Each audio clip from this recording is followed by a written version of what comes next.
¿Alguna vez has confiado en alguien solo para descubrir que su presencia trajo más daño que bien a tu vida? La Biblia no guarda silencio al respecto.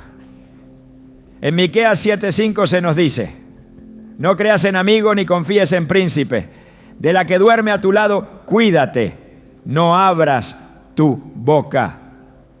Este pasaje, contundente y revelador, nos alerta sobre los peligros de depositar nuestra confianza en personas que pueden desviarnos del propósito de Dios. Hoy veremos cómo las Escrituras advierten contra 5 tipos de personas en quienes jamás deberías confiar, porque sus caminos, lejos de acercarte a Dios, te conducen al dolor y al extravío. Te ayudaremos a identificar estos perfiles con claridad espiritual, para que puedas proteger tu corazón y mantener tu camino firme en la verdad. ¿Estás listo para entender lo que Dios tiene reservado para ti? Desde los primeros libros de la Biblia, Dios deja claro que no todo aquel que camina a nuestro lado lo hace con un corazón puro. Aunque anhelamos confiar, amar y caminar sin miedo junto a otros, la realidad espiritual es más compleja. Hay momentos en la vida donde el discernimiento no es solo una virtud, sino una barrera de protección divina. En un mundo donde las apariencias engañan, la Biblia no se queda en el silencio. Nos ofrece advertencias directas y necesarias. Nos habla de personas que, lejos de guiarnos a la verdad, nos arrastran al abismo. En Miqueas 7:5 se lee: no creas en amigo ni confíes en príncipe. De la que duerme a tu lado, cuídate, no abras tu boca. Esta advertencia no es exageración, es una alarma espiritual activada desde la sabiduría eterna. La confianza es uno de los recursos más poderosos del ser humano, pero también uno de los más frágiles. Cuando es bien colocada, construye relaciones que reflejan el carácter de Dios. Pero cuando se deposita en terreno equivocado, se convierte en una trampa que puede destruir años de fe, estabilidad y propósito. Por eso, antes de dar acceso a nuestro corazón, debemos mirar con ojos espirituales. Debemos orar para que nuestros vínculos sean filtrados por el Espíritu Santo y no por las emociones o las necesidades humanas. Porque una cosa es amar como Jesús ama, y otra muy distinta es permitir que alguien sabotee el destino que Dios trazó para ti con sus palabras disfrazadas o acciones camufladas. El libro de Proverbios, esa joya de sabiduría práctica que Dios nos dejó, está lleno de advertencias. En Proverbios 12:26 encontramos una declaración poderosa: el justo sirve de guía a su prójimo, pero el camino de los impíos los hace errar. Aquí se nos dice que no todas las compañías tienen el mismo efecto. Algunas nos alinean con el propósito celestial, pero otras desvían nuestros pasos con una suavidad tan sutil que cuando abrimos los ojos ya estamos lejos de la ruta que Dios trazó. La desviación no siempre ocurre de manera violenta o repentina. Muchas veces es lenta, disfrazada de amistad, de consejo, de compañía. Por eso necesitamos vigilancia espiritual. Hay personas que, sin mostrar un rostro abiertamente malicioso, son instrumentos de confusión. Su presencia no edifica, debilita. Sus palabras no sanan, contaminan. Su consejo no guía, desvía. Y lo más peligroso de todo es que a menudo son las más cercanas. En el Salmo 41:9, David expresa su dolor. Aún el hombre de mi paz en quien yo confiaba, el que de mi pan comía, alzó contra mí el calcañar. Estas palabras no vienen del resentimiento, vienen de una revelación que atraviesa los siglos. La traición más dolorosa es la que viene de quien comía contigo en la mesa, porque uno espera ser herido por un enemigo, pero no por aquel con quien compartió oraciones, lágrimas o sueños. Cuando Dios nos habla de ser sabios como serpientes y sencillos como palomas. No es un juego de palabras, es una estrategia espiritual. En Mateo 10:16, Jesús les dijo a sus discípulos: he aquí, yo os envío como ovejas en medio de lobos. Sed, pues, prudentes como serpientes y sencillos como palomas. Esta afirmación, lejos de ser una contradicción, es un balance divino. La sencillez nos permite mantener la pureza del corazón, pero la prudencia nos protege de ser devorados por quienes operan desde la oscuridad. Dios no quiere que vivamos con miedo, pero sí con discernimiento. Hay una diferencia abismal entre perdonar a alguien y darle acceso nuevamente a tu vida. Jesús enseñó a perdonar 70 veces 7, pero nunca nos dijo que debíamos confiar ciegamente. El perdón es un acto de liberación espiritual, pero la confianza es un privilegio que debe ser resguardado. En Juan 2, 24, 25, leemos algo impactante sobre Jesús mismo. Pero Jesús no se fiaba de ellos, porque conocía a todos y no tenía necesidad de que nadie le diese testimonio del hombre, pues él sabía lo que había en el hombre. Si el mismo Hijo de Dios no se entregaba a todos, ¿por qué nosotros sí? La historia de Sansón es uno de los ejemplos más dolorosos de lo que ocurre cuando se confía en la persona equivocada. Dotado de una fuerza sobrenatural, ungido desde el nacimiento, consagrado para un propósito único, Sansón tenía todo lo necesario para cumplir con su llamado, pero su debilidad no estaba en su cuerpo, sino en su discernimiento. Confiar en Dalila fue su error fatal. Jueces 16 narra con detalle cómo una y otra vez ella intentó sonsacarle el secreto de su fuerza, y aún así él permanecía confiando. No hay mayor ceguera que aquella que nace del deseo, que ignora las advertencias del alma. Cuando finalmente le reveló la verdad, ella lo entregó. El hombre ungido terminó ciego, atado y humillado, no por un enemigo externo, sino por una relación mal administrada. Las Escrituras están llenas de patrones que se repiten para que abramos los ojos espirituales. Lot, al escoger su camino, se acercó a Sodoma no porque fuera malvado, sino porque vio con los ojos naturales. Lo que parecía fértil a sus ojos terminó siendo una puerta de entrada al juicio divino. La Biblia dice en Génesis 13:10 a 11: y alzó Lot sus ojos y vio toda la llanura del Jordán, que toda ella era de riego. Entonces Lot escogió para sí toda la llanura del Jordán y se fue Lot hacia el oriente. No todo lo que parece bendición lo es. No toda persona que te ofrece ayuda viene de parte de Dios. Algunas están asignadas por el enemigo para retrasarte, contaminarte o robarte lo que Dios te entregó. El pueblo de Israel también vivió en carne propia las consecuencias de confiar en alianzas humanas sin consultar a Dios. En Josué 9, los gabaonitas engañaron al pueblo fingiendo ser de tierras lejanas. Se vistieron con ropas gastadas, llevaron pan mohoso y usaron una estrategia de apariencia humilde para engañar a los líderes israelitas. El versículo 14 nos dice todo lo que necesitamos saber. Y los hombres de Israel tomaron de las provisiones de ellos y no consultaron a Jehová. Esa omisión les costó una alianza indebida. Hoy no estamos siendo engañados con pan mohoso, pero sí con palabras dulces, con máscaras bien construidas, con intenciones que se ocultan tras sonrisas. La falta de discernimiento espiritual puede tener consecuencias tan graves como la desobediencia abierta. Por eso la oración debe ser constante. Señor, muéstrame lo que mis ojos no ven. Revélame el corazón de los que me rodean. Protégeme de alianzas que no vienen de ti. Esta oración no nace del temor, sino de la sabiduría.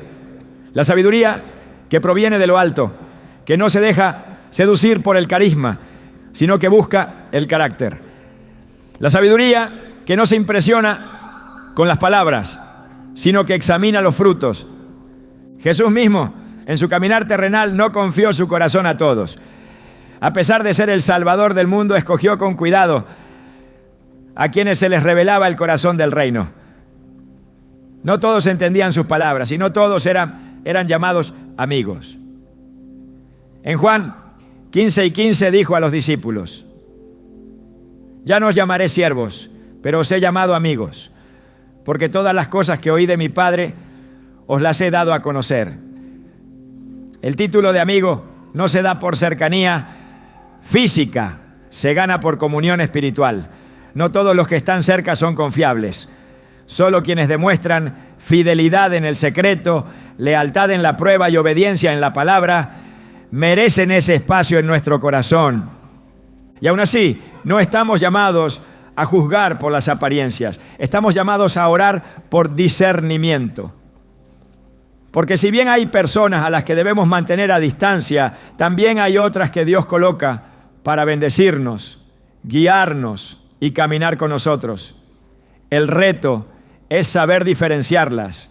Y eso solo se logra cuando vivimos una vida íntima con el Espíritu Santo, quien revela lo oculto, quien advierte, quien guía, quien protege.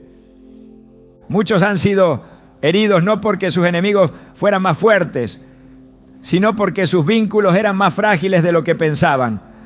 Confiaron en quien no debían. Abrieron su corazón a quien estaba comprometido con otro espíritu y terminaron sangrando en el alma. Pero incluso ahí, en medio del dolor, Dios puede restaurar. Él puede enseñarte a discernir con claridad, a perdonar sin volver a caer, a amar sin exponerte innecesariamente. Porque la madurez espiritual se refleja no en cuántas personas abrazas, no, sino en cuántas sabes que no deben acercarse. Amar no es sinónimo de entregar acceso irrestricto. Jesús nos llama a ser amorosos, pero también a ser sabios.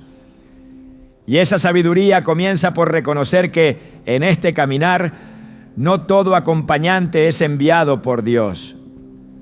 Nada hay más engañoso que un corazón que finge santidad mientras abriga maldad. A lo largo de la historia bíblica vemos cómo uno de los enemigos más peligrosos para la vida espiritual no ha sido el incrédulo declarado, sino el que con apariencia de piedad corrompe desde dentro. La Biblia nos advierte repetidamente sobre aquellos que se presentan como devotos, pero cuyos frutos delatan otra raíz. En 2 Timoteo 3:5, Pablo advierte con severidad: tendrán apariencia de piedad, pero negarán la eficacia de ella. A esto se evita. No dice que los confrontes, que los toleres, ni siquiera que ores por su cambio. Dice que los evites.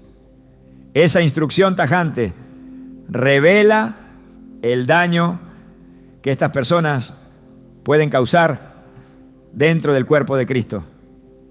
Los falsos piadosos no se reconocen por sus palabras, sino por el efecto que su presencia tiene sobre la fe de los demás. Ellos no edifican, erosionan, no inspiran obediencia, promueven una religiosidad vacía. Sus palabras pueden estar llenas de versículos, sus labios pueden citar escrituras con precisión, pero sus vidas no reflejan transformación.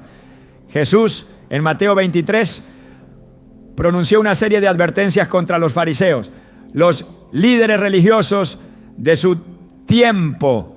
A ellos les dijo: ay de vosotros, escribas y fariseos, hipócritas, porque sois semejantes a sepulcros blanqueados que por fuera, a la verdad, se muestran hermosos, mas por dentro están llenos de huesos de muertos y de toda inmundicia. Mateo 23:27.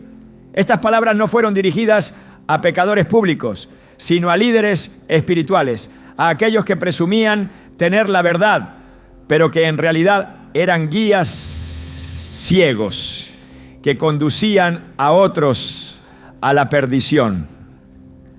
Este tipo de persona representa una de las mayores amenazas al crecimiento espiritual, no porque desafía abiertamente la fe, sino porque la simula. Es un imitador de lo santo, un reflejo distorsionado de lo divino. Y esa distorsión confunde, adormece y desvía. En Judas 1:4 se denuncia su presencia con claridad, porque algunos hombres han entrado encubiertamente, los que desde antes habían sido destinados para esta condenación, hombres impíos que convierten en libertinaje la gracia de nuestro Dios y niegan a Dios, el único soberano, y a nuestro Señor Jesucristo. No solo se infiltran, sino que distorsionan la doctrina y la convierten en excusa para vivir sin santidad. La presencia de estos falsos piadosos dentro de las comunidades de fe es una estrategia constante del enemigo. Mientras el pueblo de Dios busca avanzar, el adversario introduce agentes de confusión. En Mateo 13, Jesús enseña la parábola del trigo y la cizaña. En ella explica cómo el enemigo siembra cizaña entre el trigo y al principio ambos crecen juntos, indistinguibles. Solo con el tiempo se revela la diferencia. En el versículo 30, el dueño del campo dice: dejad crecer juntamente lo uno y lo otro hasta la siega. Y al tiempo de la siega, yo diré a los segadores: recoged primero la cizaña y atadla en manojos para quemarla, pero recoged el trigo en mi granero. Esta parábola no solo es una explicación escatológica, también es una advertencia práctica. Mientras vivamos, coexistiremos con aquellos que imitan la fe, pero no la poseen. Este tipo de personas suele buscar posiciones de influencia, no para servir, sino para manipular. Su motivación no es la expansión del reino de Dios, sino la satisfacción de su propio ego espiritual. Pedro también habló de ellos, advirtiendo sobre su codicia y falsedad. En 2 Pedro 2, versículos 1 a 3, dijo: habrá entre vosotros falsos maestros que introducirán encubiertamente herejías destructoras, y muchos seguirán sus disoluciones, por causa de los cuales el camino de la verdad será blasfemado, y por avaricia harán mercadería de vosotros con palabras fingidas. Estas personas no solo engañan, también pervierten el testimonio del Evangelio. La consecuencia de su influencia es el descrédito del mensaje, la división del cuerpo, la confusión doctrinal y la pérdida de dirección espiritual. La piedad fingida también se reconoce por su falta de fruto verdadero. Jesús fue claro en Mateo 7:16 cuando dijo: por sus frutos los conoceréis. ¿Acaso se recogen uvas de los espinos o higos de los abrojos? No es suficiente mirar lo que dicen, ni cómo oran, ni cuántos versículos citan. Es necesario observar el fruto que generan. ¿Hay obediencia en sus caminos? ¿Hay humildad en su servicio? ¿Hay transformación en sus actos? Un árbol no puede fingir por siempre. Tarde o temprano, lo que realmente es, sale a la luz. Una de las mayores artimañas del falso piadoso es el uso del lenguaje espiritual como escudo. Sus palabras están impregnadas de lo religioso, pero carecen del peso de la verdad. En Isaías 29:13, el Shal, el Señor, expresó su indignación ante este fenómeno. Este pueblo se acerca a mí con su boca y con sus labios me honra, pero su corazón está lejos de mí. Esta desconexión entre lo que se profesa y lo que se vive es el núcleo de su peligrosidad, porque no basta con nombrar a Dios, hay que caminar en su voluntad. No basta con aparentar consagración, es necesario rendir la vida entera a la obediencia. La religión vacía ha sido uno de los obstáculos más grandes para el avance del reino. Mientras que Jesús ofrecía libertad, vida y relación con el Padre, los fariseos imponían cargas, condenas y estructuras que alejaban en lugar de acercar. En Mateo 23:4 Jesús los acusó diciendo: porque atan cargas pesadas y difíciles de llevar y las ponen sobre los hombros de los hombres, pero ellos ni con un dedo quieren moverlas. Estas figuras no guían, controlan, no levantan, aplastan. Y lo hacen bajo el pretexto de celo espiritual. El peligro de confiar en este tipo de personas es que al principio parecen ser faros de luz. Su discurso es seductor, sus oraciones impresionan, sus gestos inspiran reverencia. Pero cuando se examina el corazón se encuentra orgullo, juicio, control y dureza.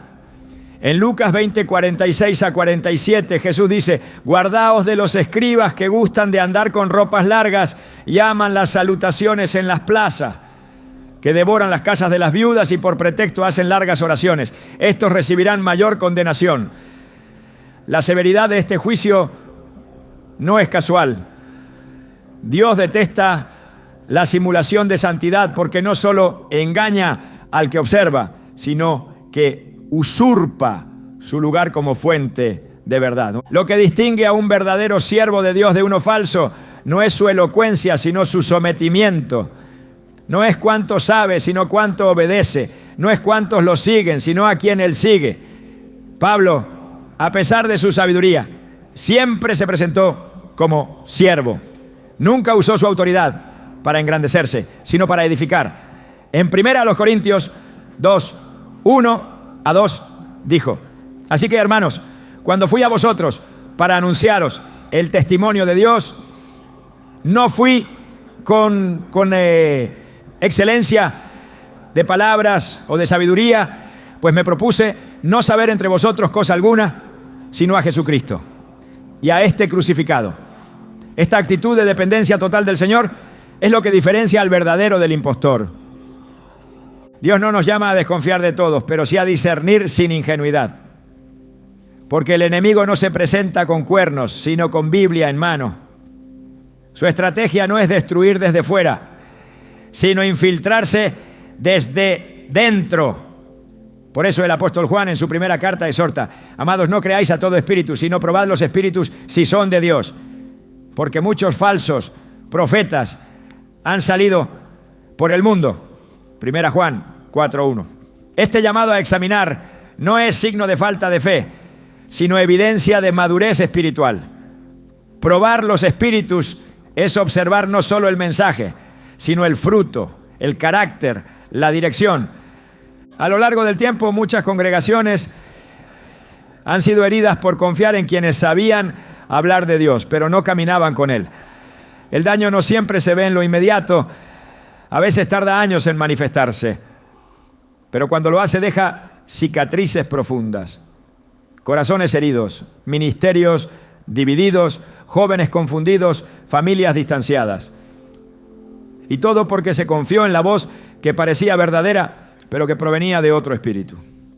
La única defensa real ante esta amenaza es una vida arraigada en la palabra, guiada por el Espíritu y sostenida en oración.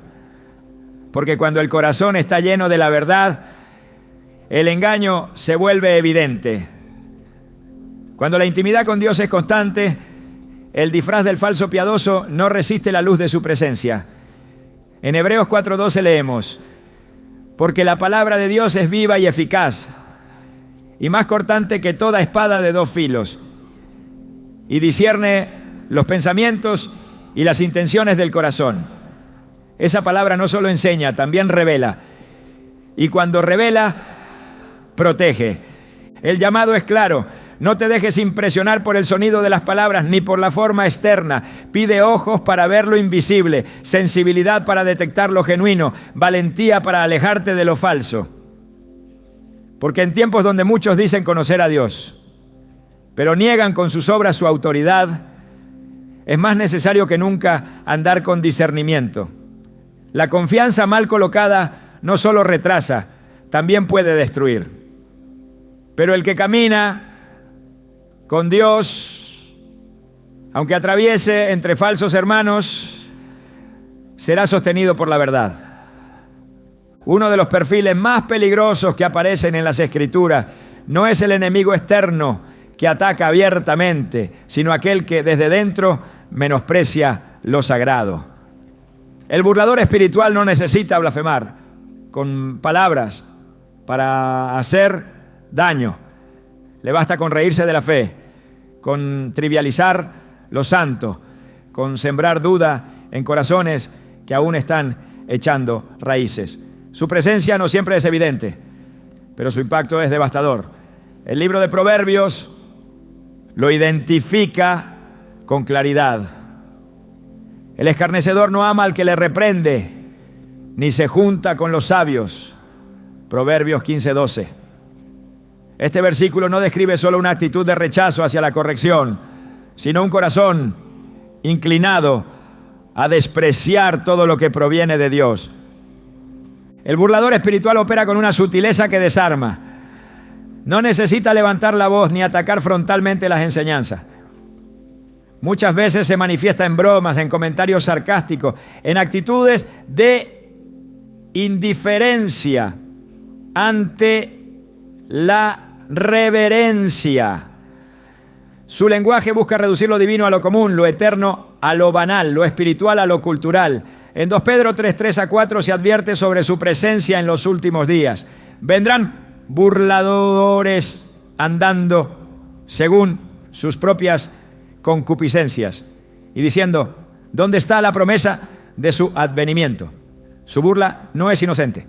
Nace de una vida dominada por el deseo de vivir sin límites, sin rendición, sin temor reverente. Detrás del chiste hay una intención: desmantelar la fe, debilitar la esperanza, sembrar incredulidad. El desprecio por lo santo siempre ha sido una señal de decadencia espiritual. En el Antiguo Testamento, uno de los ejemplos más contundentes es el de Esaú. En Hebreos 12:16-17 se describe su actitud con palabras precisas. No sea que haya algún fornicario o profano como Esaú, que por una sola comida vendió su primogenitura. Porque ya sabéis que aún después, deseando heredar la bendición, fue desechado. Esaú no se burló con palabras, pero menospreció un privilegio divino. Cambió algo sagrado por un deseo momentáneo. Esa es la esencia del burlador. Intercambiar lo eterno por lo inmediato, lo valioso por lo superficial, la verdad por la comodidad. En los tiempos de Nehemías, cuando el pueblo intentaba reconstruir los muros de Jerusalén, se enfrentaron a la oposición no solo de enemigos armados, sino también de burladores. Sanbalat y Tobías se rieron de sus esfuerzos, menospreciaron sus recursos, intentaron desmoralizar al pueblo con sarcasmo. En Nehemías 4:3 Tobías dijo: lo que ellos edifican, si subiere una zorra, lo derribará. Esa burla tenía un propósito claro: frenar el avance espiritual del pueblo de Dios. No con espadas, sino con palabras. No con fuerza, sino con desprecio. Pero Nehemías no se dejó intimidar. Su respuesta no fue un contraataque, fue una oración. Oye, oh Dios nuestro, que somos objeto de su menosprecio. Nehemías 4:4. En esta oración está la clave para enfrentar a los burladores. No responder con ira, sino con intercesión. No detener la obra, sino avanzar con los ojos puestos en aquel que la encomendó. El burlador espiritual es también aquel que trivializa el pecado, que ridiculiza el arrepentimiento, que cuestiona la necesidad de una vida santa. En lugar de promover una conciencia limpia, promueve una actitud de burla hacia quienes buscan agradar a Dios. Su presencia puede apagarse en forma de risa, pero sus palabras son como veneno que adormece el alma. El libro de Proverbios, una vez más, nos ofrece sabiduría clara. Echa fuera al escarnecedor y saldrá la contienda y cesará el pleito y la afrenta. Proverbios 22:10. Esta instrucción no es una sugerencia social, es un mandato espiritual. El burlador, si permanece, contamina. Su influencia crea división. Su actitud rompe la unidad, su desprecio corrompe la fe sencilla. En el Nuevo Testamento, Herodes representa uno de los ejemplos más evidentes de burla hacia lo divino. En el juicio de Jesús, cuando Pilato lo envió ante Herodes, el rey no mostró reverencia, ni temor, ni respeto. Lucas 23. 11 describe su actitud. Entonces Herodes con sus soldados le menospreció y escarneció vistiéndole de una ropa espléndida y volvió a enviarle a Pilato. No levantó la espada, no dictó una sentencia directa, pero lo vistió como un rey falso. Lo ridiculizó delante de otros. Esa burla no era solo contra Jesús como hombre, era contra su identidad, contra su misión, contra su autoridad divina. Y aunque parecía insignificante comparada con la crucifixión, ese momento quedó registrado como parte de la injusticia y el rechazo del mundo hacia su Salvador. El peligro del burlador no está solo en su actitud externa, sino en la influencia que ejerce sobre otros. Puede hacer que los tibios se enfríen aún más, que los débiles duden, que los nuevos en la fe retrocedan. Su presencia no se limita a los círculos seculares. Muchas veces se infiltra en espacios religiosos camuflado de modernidad, de apertura, de humor. Pero detrás de la risa hay un rechazo al temor de Dios. En Salmos 1:1 se establece una advertencia clara desde el inicio. Bienaventurado el varón que no anduvo en consejo de malos, ni estuvo en camino de pecadores, ni en silla de escarnecedores se ha sentado. Este versículo no solo establece una bendición para quien evita al burlador, sino que deja claro que sentarse con él es un acto de acuerdo, de alineación espiritual que puede traer consecuencias graves. El alma del burlador no se mueve por ignorancia, sino por orgullo. Su desprecio por lo sagrado nace de una convicción interna de autosuficiencia. No necesita a Dios, no teme su juicio, no considera sus caminos. En su interior se ha elevado por encima de la necesidad de arrepentimiento. En Salmos 10:4 se retrata esta actitud. El malo, por la altivez de su rostro, no busca a Dios. No hay Dios en ninguno de sus pensamientos.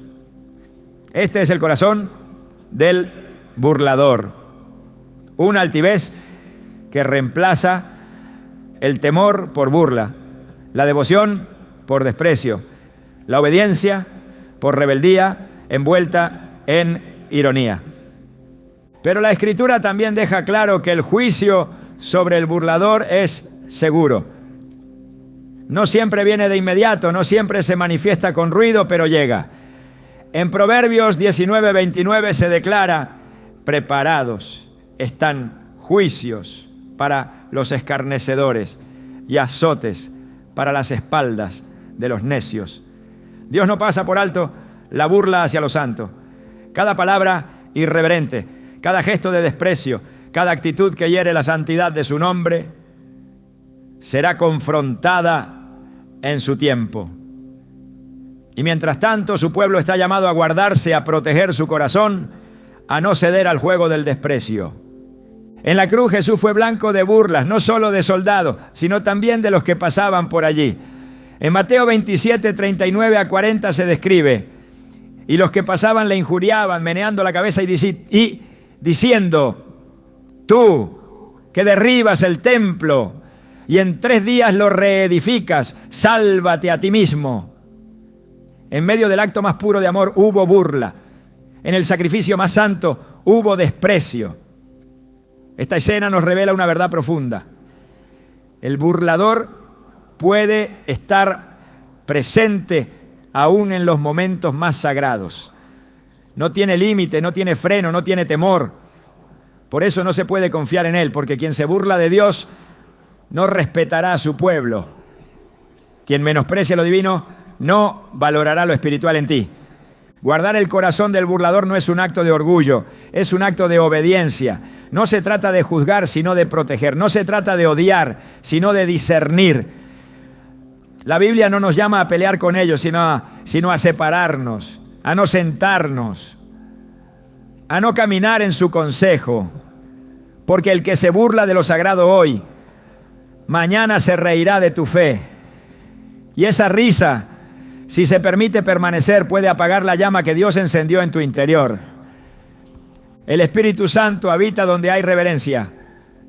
Su presencia se manifiesta donde hay honra, donde lo santo es tratado como tal, donde la palabra es recibida con humildad. Cuando se permite al burlador establecer su tono, la atmósfera espiritual se enfría. El fluir se detiene. Y lo que antes era fuego se convierte en ceniza.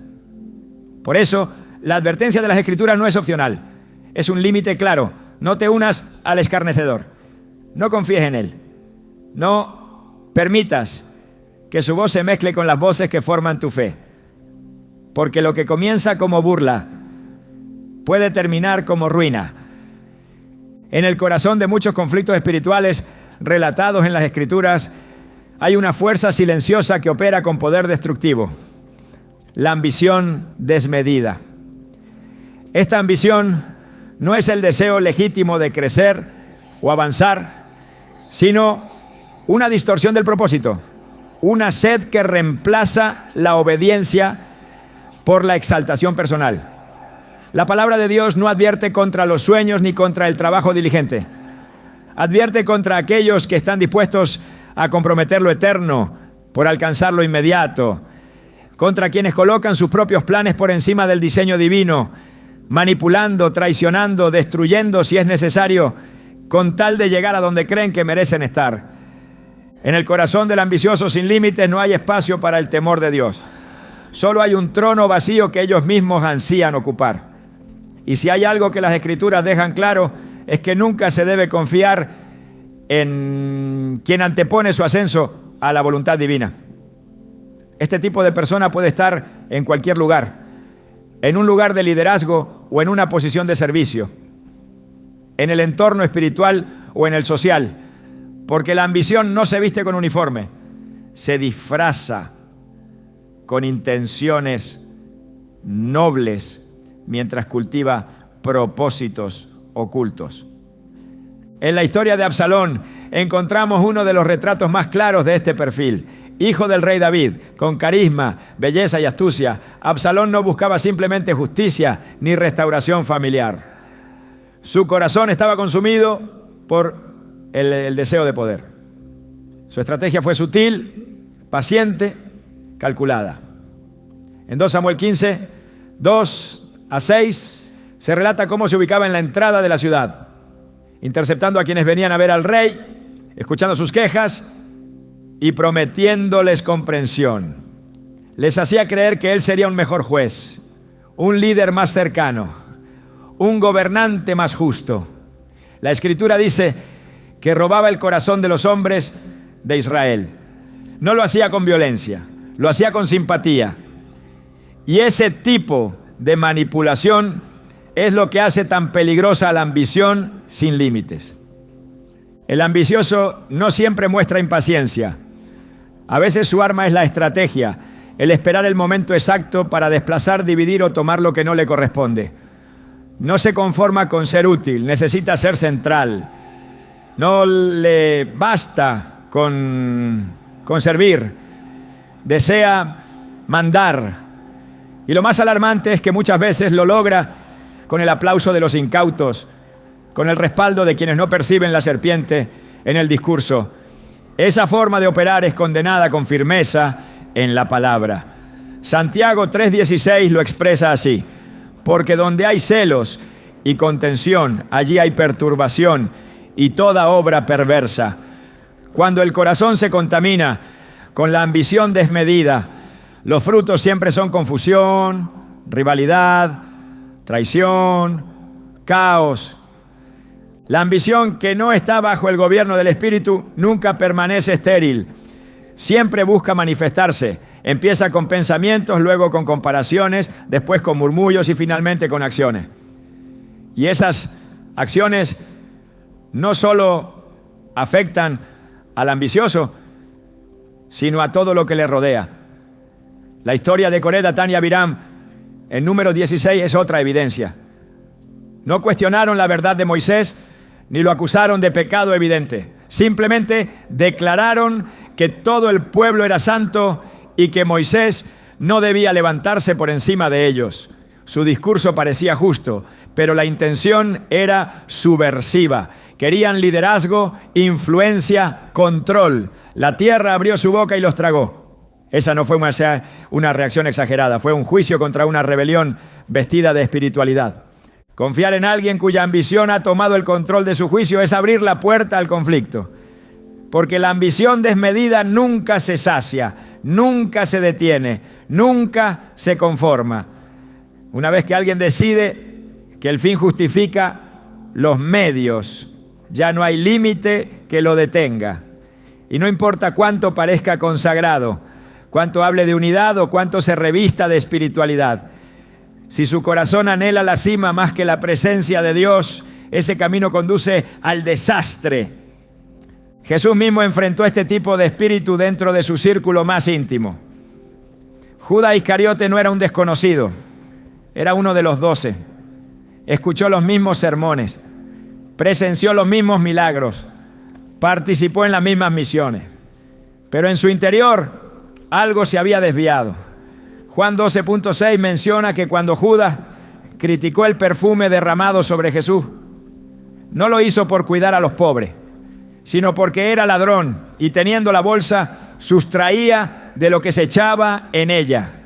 Este detalle revela que su fidelidad no era al maestro, sino a sí mismo. Y esa ambición, disimulada durante años, terminó conduciéndolo a entregar al Hijo de Dios por unas monedas de plata. La traición fue consecuencia de una ambición que nunca fue sometida. El ambicioso sin límites es hábil para disfrazar sus motivos. Puede hablar de visión, de crecimiento, de justicia, pero en el fondo busca posición. Su meta no es glorificar a Dios, sino elevar su propio nombre. Y lo más alarmante es que puede engañar incluso a los más cercanos, porque no siempre actúa con violencia ni con orgullo evidente. A veces su lenguaje es suave, su comportamiento es servicial, su rostro es amable, pero sus decisiones están dirigidas por el ego y no por el espíritu. En la carta a los Filipenses, Pablo advierte sobre quienes predican por envidia y contención. Filipenses 1:15. No todos los que están en el ministerio lo hacen por amor al evangelio.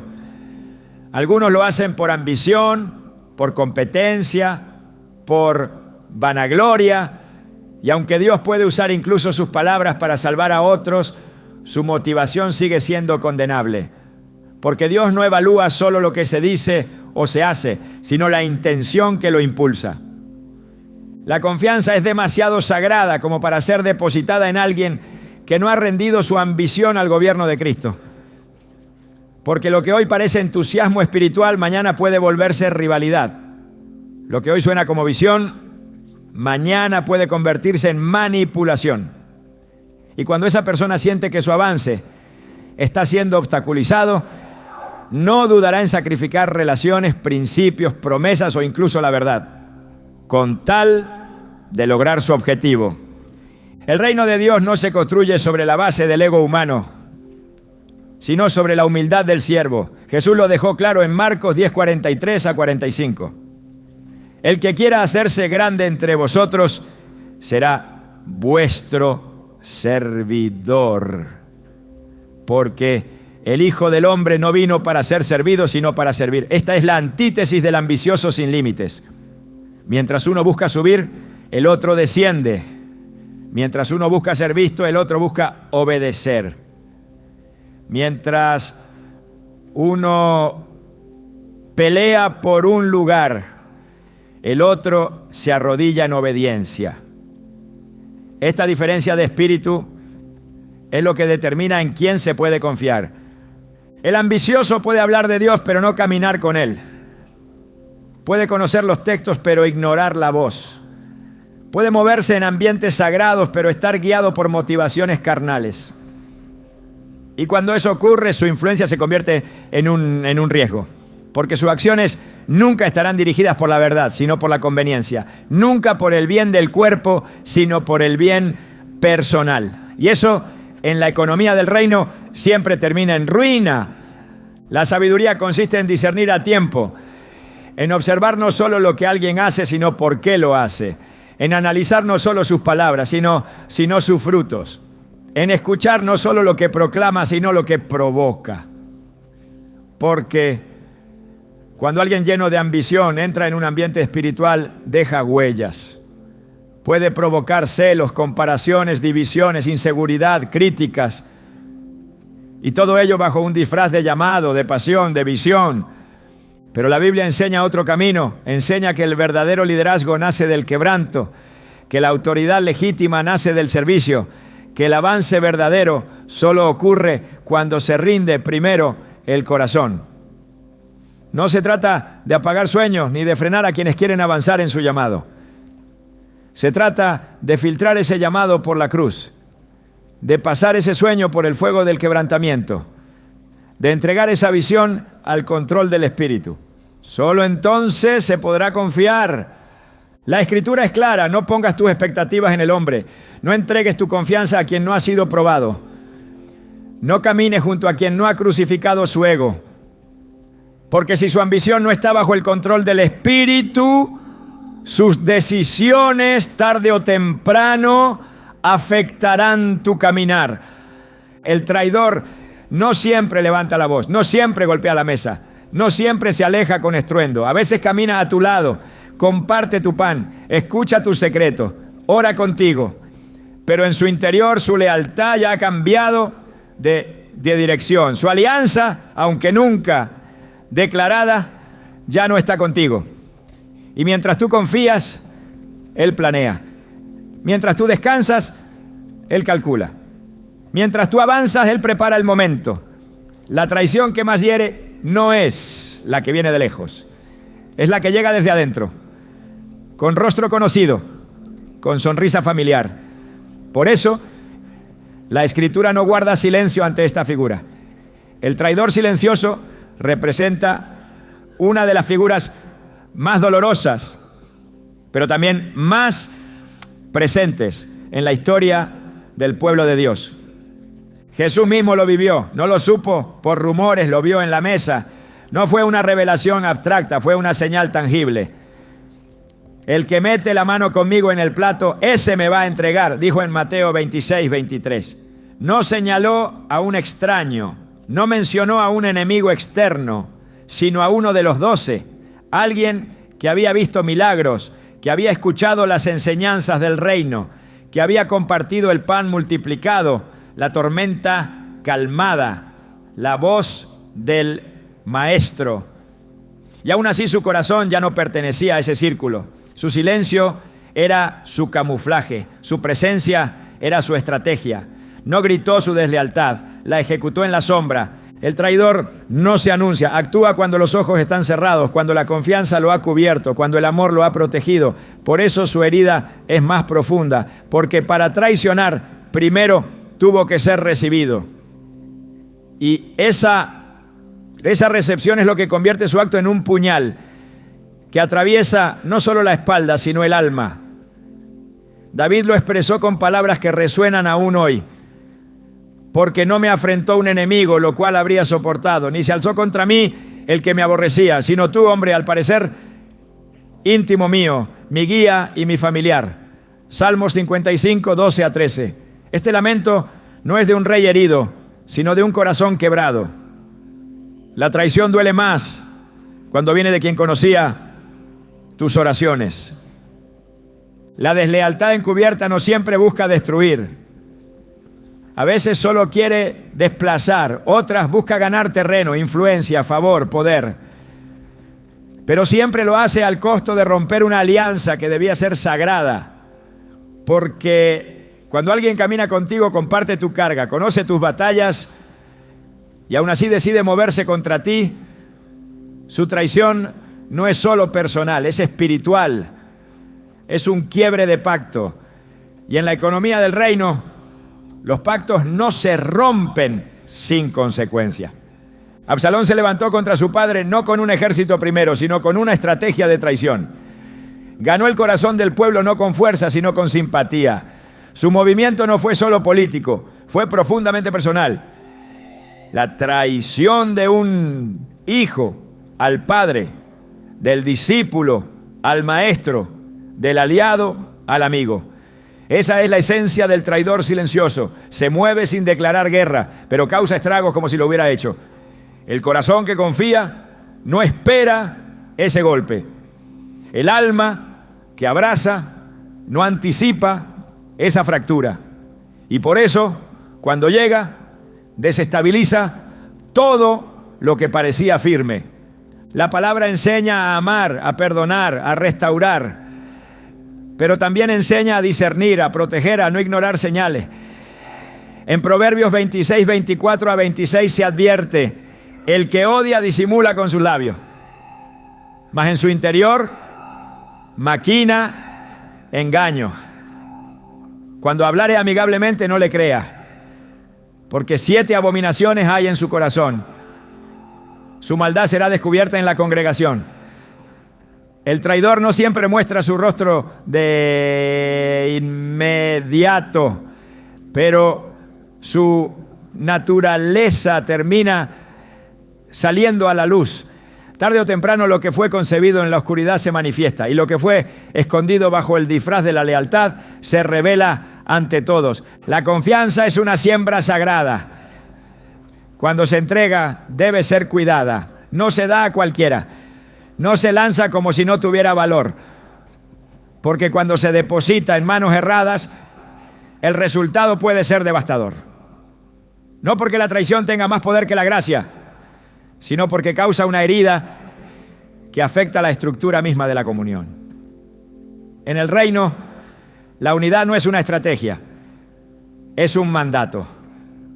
Y la traición rompe esa unidad con una violencia espiritual que no siempre se ve, pero que se siente con claridad. A lo largo de las Escrituras, el traidor aparece en diferentes formas. Algunos lo hacen por codicia, como Judas; otros por ambición, como Absalón; algunos por celos, otros por conveniencia. Pero todos comparten un mismo patrón. Su deslealtad se esconde tras un velo de cercanía. No atacan desde fuera, operan desde dentro. Por eso la advertencia es clara: no se puede confiar ciegamente en toda cercanía. No toda mano extendida es compañera. No todo gesto amable es sincero.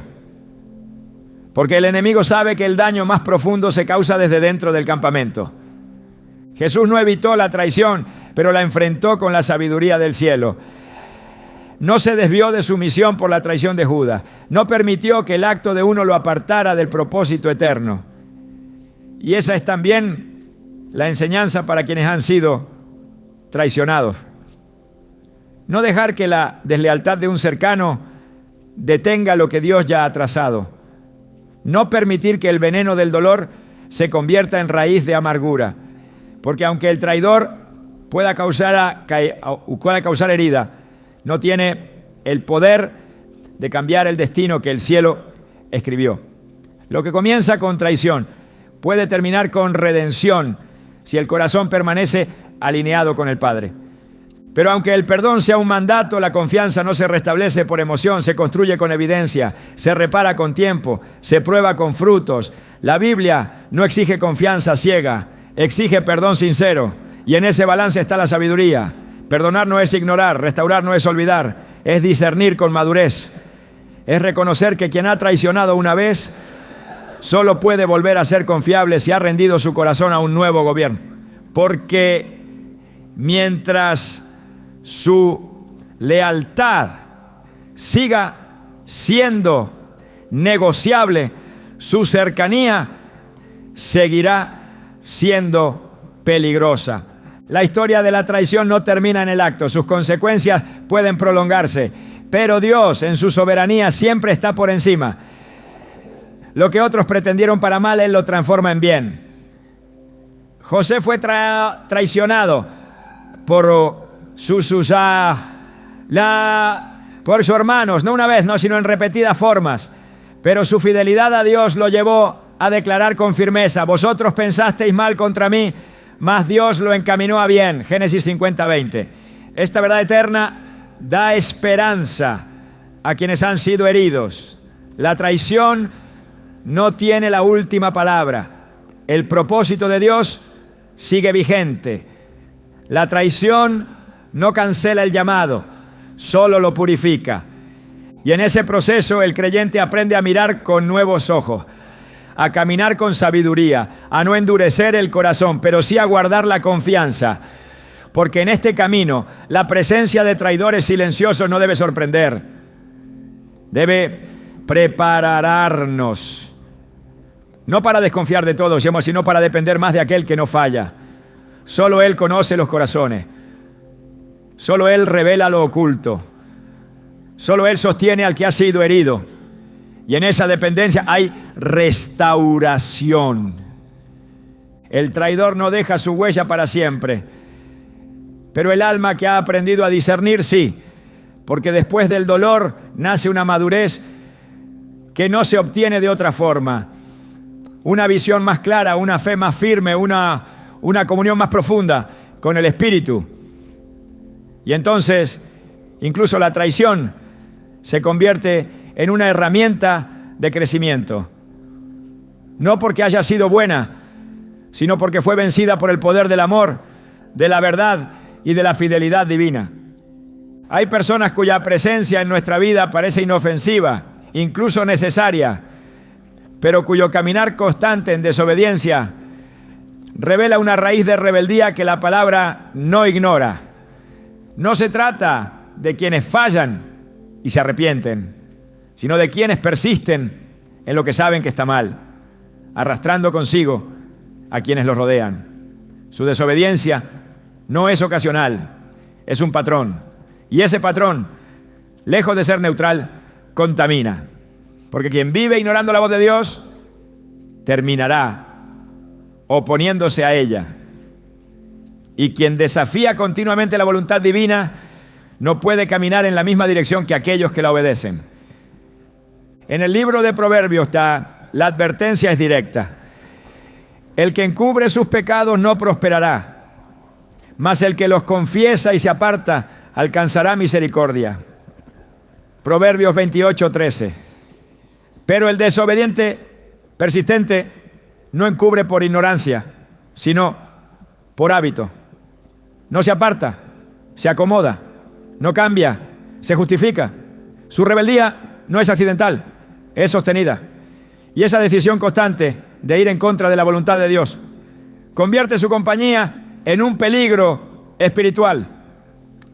Porque más tarde que temprano su resistencia comienza a influir, sus argumentos se vuelven razonables, sus caminos atractivos, y lo que empezó como una diferencia de convicciones se transforma en una trampa sutil para el alma obediente.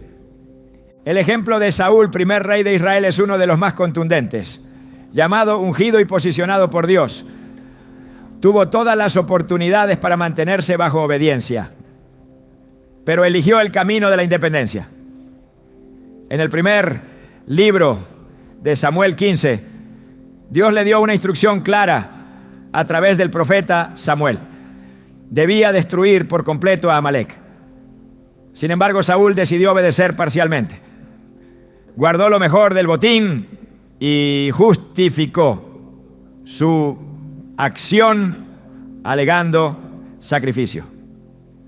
Cuando fue confrontado, su respuesta fue evasiva. Y Samuel, con la autoridad del cielo, declaró: porque como pecado de adivinación es la rebelión, y como ídolos e idolatría la obstinación. Primero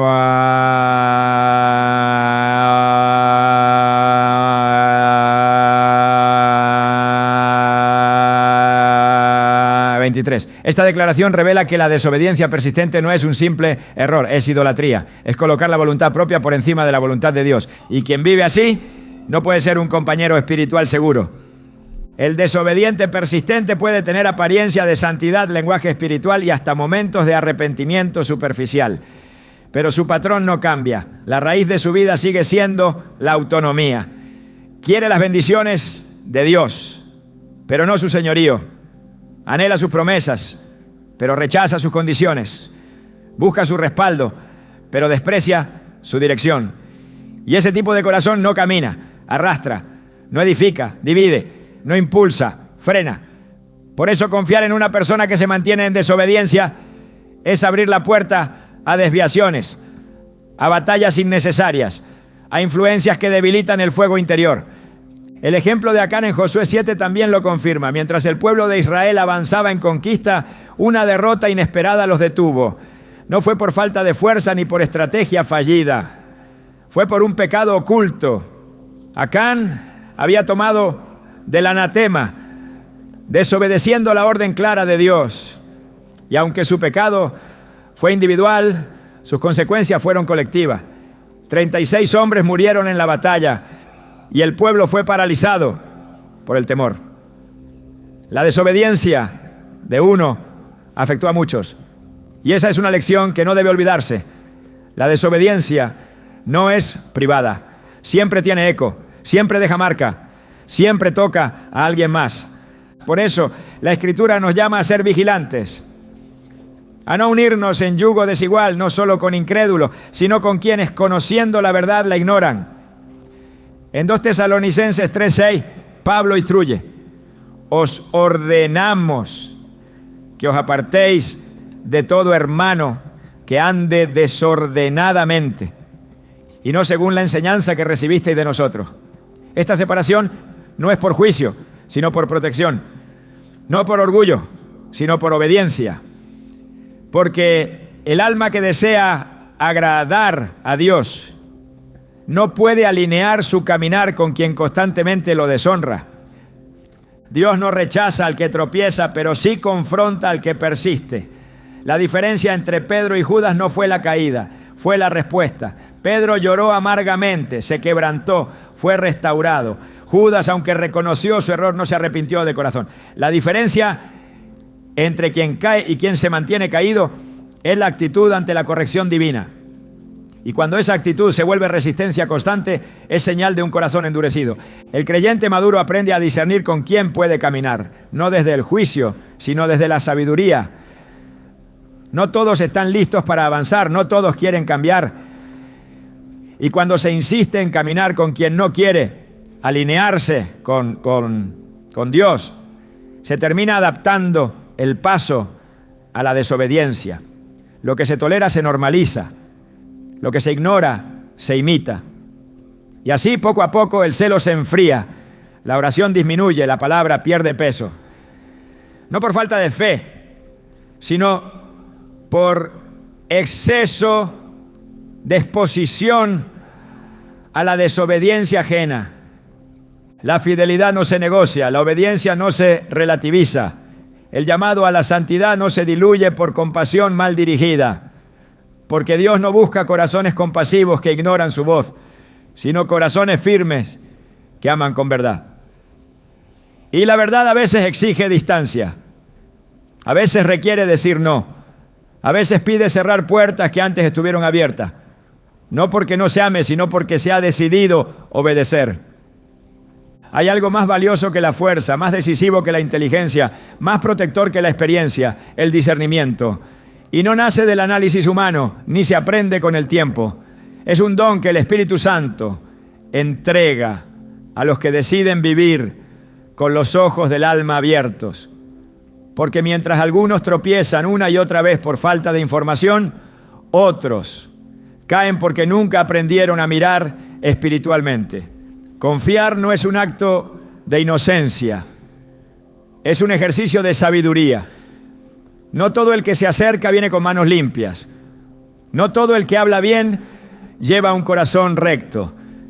Y Dios, en su infinita misericordia, ha revelado en su palabra los patrones que debemos evitar, no para encerrarnos en desconfianza, sino para proteger la integridad de nuestro llamado. El propósito de esta advertencia divina no es sembrar miedo, sino levantar un muro espiritual que preserve tu avance, porque hay conexiones que no solo desgastan, sino que desvían. No todos están en tu vida para sumarte. Algunos han sido permitidos para que tu discernimiento se ejercite, para que aprendas a escuchar la voz interna que te dice cuándo avanzar y cuándo retroceder. Esa voz que no grita pero guía, que no acusa pero alerta, es el Espíritu Santo obrando silenciosamente en quienes han decidido caminar en obediencia. Y cuando Él habla, la confianza mal dirigida se transforma en decisión sabia. Dios no te llama a vivir en sospecha, sino en revelación. Él quiere que camines con paz, pero con claridad, que ames sin ingenuidad, que abraces sin perder dirección, que sirvas sin abrirle la puerta al enemigo disfrazado. Porque la madurez espiritual no se demuestra solo en cuánto se ora o cuánto se predica, sino en la calidad de relaciones que se cultivan. Quien permite que cualquiera entre en su círculo más cercano sin haber pasado por la criba del discernimiento, arriesga más que su tranquilidad, arriesga su propósito, su enfoque, su fuego interior. Y no se trata de cortar relaciones con dureza, sino de establecer límites con sabiduría. De entender que Jesús mismo, aunque amó a todos, no confió en todos. Que David, aunque fue hombre conforme al corazón de Dios, supo separar a quienes fortalecían su fe de quienes la debilitaban. Que Pablo, aunque predicó con valentía, no ignoró la amenaza de los que caminaban con intenciones torcidas. Esa es la sabiduría que preserva la unción. Esa es la visión que mantiene viva la lámpara en medio de la noche. Hoy más que nunca, la iglesia necesita creyentes que no solo amen, sino que disciernan, que no solo acojan, sino que vigilen, que no solo abracen, sino que evalúen, porque el enemigo no siempre ruge como león. A veces se disfraza de amigo, de apoyo, de líder, de compañero, y solo quienes han afinado su oído al cielo podrán caminar con la confianza puesta en el lugar correcto, en Dios y en aquellos que realmente han rendido su corazón a su gobierno. ¿Estás listo para confiar con sabiduría? Porque cuando lo haces, nada ni nadie puede frenar lo que el cielo ha determinado para ti.